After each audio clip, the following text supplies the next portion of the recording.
গুৱাহাটীত কালি সন্ধিয়াৰ পৰা বিশেষভাৱে কালি সন্ধিয়াৰ পৰা যিটো তাণ্ডৱ চলিছে এই মুহূৰ্তলৈকে মানুহৰ পানী বিজুলী এইবিলাকৰ যিটো সমস্যা হৈছে স্কুললৈ ল'ৰা ছোৱালী যাব পৰা নাই এইটো বেলেগে মই ক'ব নালাগে এই খবৰবোৰ আপোনালোকে আমাক দিছে এতিয়া মোৰ প্ৰশ্ন হ'ল এই যে এটা বিধ্বস্ত অৱস্থা এতিয়া অসম চৰকাৰৰ এটা বিভাগ আছে নেশ্যনেল ডিজাষ্টাৰ মেনেজমেণ্ট অথৰিটি যি ধৰণে আছে ষ্টেটবিলাকত ৰাজ্যবিলাকত তেনেকৈ ৰাজ্যিক ডিজাষ্টাৰ মেনেজমেণ্ট অথৰিটি আছে আৰু তাৰ বাবে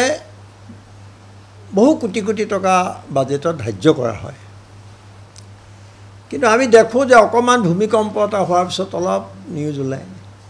চাই যায় তেওঁলোকে ক'ত ক'ত ফাট মেলিলে তাৰপিছত আৰু তেওঁলোকৰ কোনো প্ৰস্তুতিৰ বিষয়ে আমি গম নাপাওঁ এতিয়া এই কথাটো কালি আজি যোৱা দুদিনত কালিৰ পৰা বিশেষভাৱে যিটো অৱস্থা হৈছে সেই অৱস্থাটোৰ কথা কিন্তু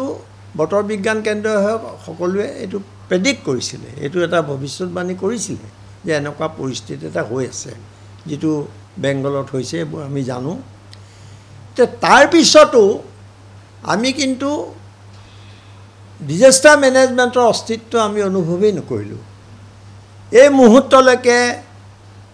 কিমান টকা খৰচ কৰি তাত অফিচাৰ আছে বাহিৰত ট্ৰেইনিং লৈ আহিছে প্ৰশিক্ষণ লৈ আহিছে বিষয়া কিন্তু এই তাত এজন মন্ত্ৰী আছে মই মন্ত্ৰীজন এইকাৰণে নামটো পাহৰিছোঁ যোগেন মোহন নেকি মই পাহৰাৰ কাৰণটো এইটোৱে মই নাভাবোঁ যে হিমন্ত বিশ্ব শৰ্মাৰ কেবিনেটত এনেকুৱা কোনোবা মন্ত্ৰী আছে যে তেওঁলোকে নিজস্বভাৱে সিদ্ধান্ত ল'ব পাৰে গতিকে তেওঁৱে সকলো সৰ্বে সৰ্বা এইটো এটা আমি কৈয়ে আহিছোঁ নতুন কথা নহয় গতিকে মন্ত্ৰীৰ কোনো আমি এটা মানুহক আশ্বস্ত কৰাৰ কাৰণে এজন আমোলা বা ডিজাষ্টাৰ মেনেজমেণ্টৰ মুৰব্বী কোনেও আমাৰ ৰাইজক এই পৰ্যন্ত কোৱা নাই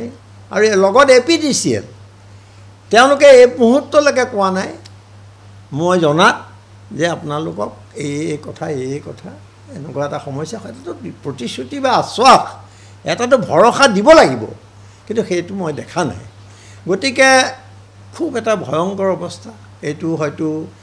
ভাবি চালে বহুত ডাঙৰ কথা আৰু মই ক'ব খুজিছোঁ যে এডভাঞ্চাৰাছ ডিপাৰ্টমেণ্ট সেইটো কেলৈ কাৰণ যেতিয়া কোনোবা পানীত ডুব যায় নাও কেতিয়াবা আৰু দুৰ্ঘটনা হয় তেতিয়া তেওঁলোকে বহুত পোছাক পিন্ধি টিভিত আমি দেখোঁ কাগজত তেওঁলোকৰ ছবি দেখোঁ সিমানেই মই কাম বুলি তেওঁলোকক ভাবিছোঁ আৰু মই আগতেও কৈছোঁ যে ডিজাষ্টাৰ মেনেজমেণ্ট অসমত সম্পূৰ্ণৰূপে ব্যৰ্থ আৰু এইটোৱে যদি হয় এই বৰষুণ আৰু ধুমুহাত এই অৱস্থা কাইলৈ যদি ভূমিকম্প বেছি হয় কি দশা হ'ব পাৰে আমাৰ মানুহৰ এই গোটেই কথাবোৰ অৱজ্ঞা একেবাৰে চকু নিদিয়া এখন চৰকাৰৰ কোনো ক্ষমতাত থকাৰ নৈতিক অধিকাৰ নাই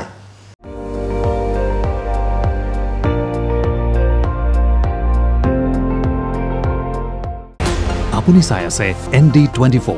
সৰ্বশ্ৰেষ্ঠ নহয় সৰ্বোত্তমৰ দৌৰত